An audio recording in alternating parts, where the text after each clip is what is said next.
नमस्कार. मावळ 24 तासमध्ये आपलं स्वागत. मी महादेव वाघमारे. मावळ मुळशी हद्दीतील संत तुकाराम सहकारी साखर कारखान्याच्या पंचवार्षिक निवडणूक 2025 ते 2030 आणि या निवडणुकीमध्ये गट क्रमांक 1 मध्ये हिंजवडी तातवडे यामध्ये निवडणूक लागलेली आहे आणि या निवडणुकीच्या रिंगणामध्ये बाळू दत्तात्रय भिंताडे हे निवडणुकीच्या रिंगणामध्ये आहेत. तर आम्ही त्यांच्याकडनं जाणून घेणार आहोत. ही निवडणूक ही शेतकऱ्यांची आहे, शेतकऱ्यांच्या ऊस प्रश्नाची आहे आणि शेतकऱ्यांना कारखान्यामधनं मिळणाऱ्या सुविधेची आहे. तर प्रत्यक्षात आम्ही जाणून घेतोय. नमस्कार, तुमचा अल्प परिचय द्या. नमस्कार, मी बाळू दत्तात्रय भिंताडे, कासारसाई संत तुकाराम साखर कारखाना, कासारसाई दारुंडे या येऊ घातलेल्या 2025 ते 30 या इलेक्शनसाठी मी निवडणूक लढवित आहे. तर जगद्गुरू संत तुकाराम महाराज आणि छत्रपती शिवाजी महाराज आणि संभाजी महाराज, छत्रपती संभाजी महाराज यांच्या आशीर्वादाने मी निवडणूक लढवित आहे. तर अजून तुमच्या पद्धतीने तुम्ही आता मला सांगा, तुम्हाला साखर कारखान्याची निवडणूक का लढवायची, काय उद्देश आहे तुमचा? ॲक्च्युली साखर कारखान्याचे निवडणूक लढवायचं कारण म्हणजे मला शेतीविषयी आवड आहे, शेतकऱ्यांविषयी आदर आहे आणि माझा ॲग्रिकल्चर डिप्लोमा झालेला आहे. आणि शेतकऱ्यांसाठी जे नुकसान म्हणजे ऊस जे लागवड होती आणि ऊस लागवड केल्यानंतर शेतात शेतकऱ्यांनी जे कष्ट करून ऊस लागवड करतो आणि तो ऊस त्यांचा वेळेवर कारखान्यात पोचत नाही आणि कालांतराने त्या ऊसाला तुरे आले जातात. तुरे जडून फार 13-14 महिन्याचा ऊस होतो आणि त्याच्यानंतर तो ऊस जातो. त्यावेळेस शेतकऱ्यांची खूप मोठी नुकसान झालेली असते. दुसरी गोष्ट, एवढं करूनही शेतकऱ्यांचा ऊस ज्यावेळेला लागवड तोड चालू असते त्यावेळेला शेतकरी वावरातील एक टिपरू गोळा करून गाडीत टाकीत असतो आणि तो ऊस ज्यावेळेला कारखान्याच्या वजन काट्यावर जातो त्यावेळेला वजन काट्यात शेतकऱ्यांचे अशी ओरड आहे, मायापर्यंत आलेली आहे की तिथं वजन काटा मारला जातो. म्हणजे शेतकऱ्यांचे आतोनात नुकसान होत असते. हा विषय मला समजल्यामुळं. आणि दुसरी गोष्ट, शेतकऱ्यांसाठी जे रोपवाटिका, मी ॲग्रिकल्चर डिप्लोमा झाल्यामुळं मला शेतीविषयी खूप काही माहिती आहे. ऊस लागवड कशी करायची, पट्टा पद्धत केली पाहिजे, कोणतं बियाणं वापरलं पाहिजे, हे सगळी मला टोटल माहिती आहे. आणि दुसरी गोष्ट, जे अजितदादा पवार आणि शरद पवार साहेबांनी जे बारामतीत AI जे तंत्रज्ञान नवीन ऊसासाठी काढलेले आहे, तर ते खूप चांगलं आहे. ते सगळ्या शेतकऱ्यांच्यापर्यंत पोचण्यासाठी माझं तर एकच म्हणणे आहे, शेतकऱ्यांचे त्या प्रोजेक्टला बारामतीला व्हिजिट देऊन त्यांना कसं जास्तीत जास्त उत्पादन काढता येईल ह्याची मी व्यवस्था म्हणजे ह्याची मी पूर्तता करणार आहे. दुसरी गोष्ट, रोपवाटिका जी आहे ती जे कारखान्यात जे यूज करतात ते बियाणं खूप हलक्या प्रतीचं वापरलं जातं. तिथं शेड नाही, तिथं जागा लेवलिंग नाही, जे प्रोसेस झाली पाहिजे रोपाला ती होत नाही. म्हणजे ह्या सर्व प्रकारातून शेतकऱ्यांकडे कुणी लक्ष देत नाहीत आणि शेतकऱ्याच्या कुणी बांधावं जात नाही, शेतकऱ्यांचे माती परीक्षण केले जात नाहीत.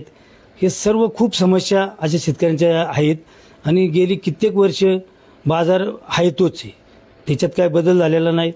2700 रुपये बाजार, 2750 बाजार, तो बी 2-3 हप्त्यात देणार, कधी वाढवू कधी हे करू. पण इतर कारखान्याचे जे रेट पाहता 3500पर्यंत रेट दिले गेलेले आहेत. पण आपल्याच कारखान्याला का नको आहे?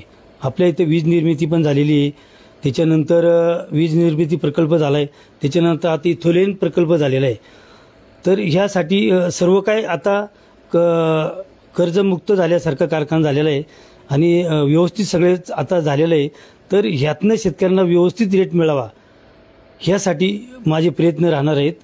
आणि एकंदरच मला ह्या कारखान्याविषयी खूप पहिल्यापासून आदर आहे. कारखाना आज सिटी एरियात असून इथं जास्तीत जास्त बिल्डिंग कन्स्ट्रक्शन होत आहे, शेती पण कमी होता चाललेली आहे आणि यात शेती कशी जगेल आणि शेतीचं ऊस लागवड कशी क्षेत्र वाढेल ह्यासाठी माझं लक्ष आहे. कारण बरेच लोकांनी शेती घेतलेली आहे परंतु ती पडीक आहेत. त्या पडीक शेतीमध्ये ऊस लागवड कशी होईल आणि आधुनिक तंत्रज्ञानाने कशी ऊस शेती होईल ह्याच्याकडे माझं जास्त लक्ष आहे आणि ते मी करून दाखवणार आहे असा माझा कारखान्याच्या माध्यमातून सभासदांना जी साखर भेटते त्या बाबतीत तुमचा काय निर्णय राहील? माझं तर म्हणणे आहे, आता सभासदांना तर बाकीचं काय फायदा तर भेटत नाही. वर्षातनं एकदा साखर देतात, ती पण त्यांचे पैसे घेतले जातात.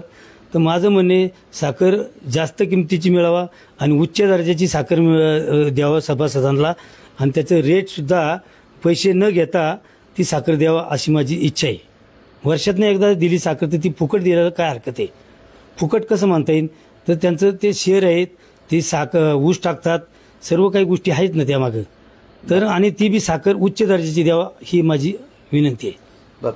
तुम्ही साखर कारखान्याची निवडणूक लढवण्यासाठी प्रत्येक तालुक्यामधनं तुमचा जो गट क्रमांक 1 आहे यामध्ये प्रचारासाठी फिरतायत.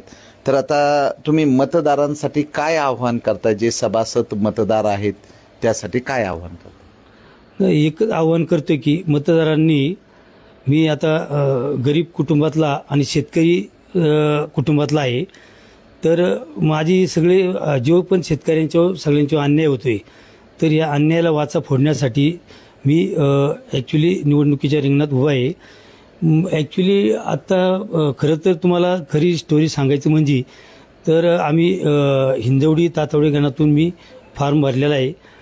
तर आम्ही 10 ते 12 जणांनी फॉर्म भरलेला आहे आणि त्यात काय झालं, ओबीसीतनं चेतन भुजबळ म्हणून त्यांनी ओबीसीतनं गेली 25 वर्ष, म्हणजे वडिलांनी 10 ते 15 वर्ष आणि त्याच्यानंतर चेतन भुजबळ यांनी 10 वर्षे, असे 25 वर्षे ते साखर कारखान्यात आहेत, संचालक म्हणून आहेत. परंतु काय झालं माहिती का, त्यांनी ओबीसीतनं आत्तापर्यंत विषय होता, परंतु त्यांनी आता ह्यावेळेस आमच्या गटानं ओपन गटात त्यांनी फॉर्म भरलेला आहे आणि त्यांनी ते नानांच्या पॅनलमधून तो विषय त्यांचा केला होता. परंतु आमचं 10 ते 12 जणांचं असं म्हणणं होतं की आमच्या कोणाही एकाला द्या पण आम्हाला न्याय द्या. तर असं आम्ही नानांकडे बी गेलो होतो, नानांना सांगितलं आम्ही ही सगळी आमची व्यथा. तर नानासाहेबांनी आम्हाला ते सांगितलं की 2 दिवसात तुम्हाला सांगतो, मी तुम्हाला देतो माहिती आणि ते विषय करतो. परंतु त्या संचालकांनी नानाचं बी ऐकलं नाही. तर अशा पद्धतीने त्यांनी इलेक्शन लावली, निवडणुकीचा खर्च मी सगळा करतो म्हणून सांगितलं आणि ती इलेक्शन लागली गेली. तर माझं असं म्हणणं होतं, तर त्या नवीन कुठल्या तरी संचालक पदाला कोणाला तरी संधी मिळावी अशी माझी इच्छा होती, परंतु ती काही इच्छा हे नाही आली. म्हणून सर्व शेतकरी बांधवांच्या वतीने मी ही निवडणूक लढवित आहे.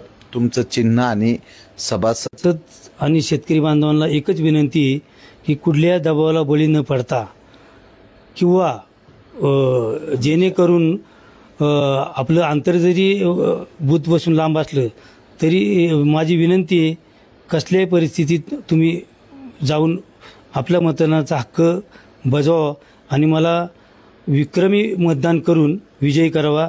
आणि शेतकऱ्यांसाठी सगळ्यांसाठी मी एकदम विनंतीपूर्वक नम्र विनंती करतो.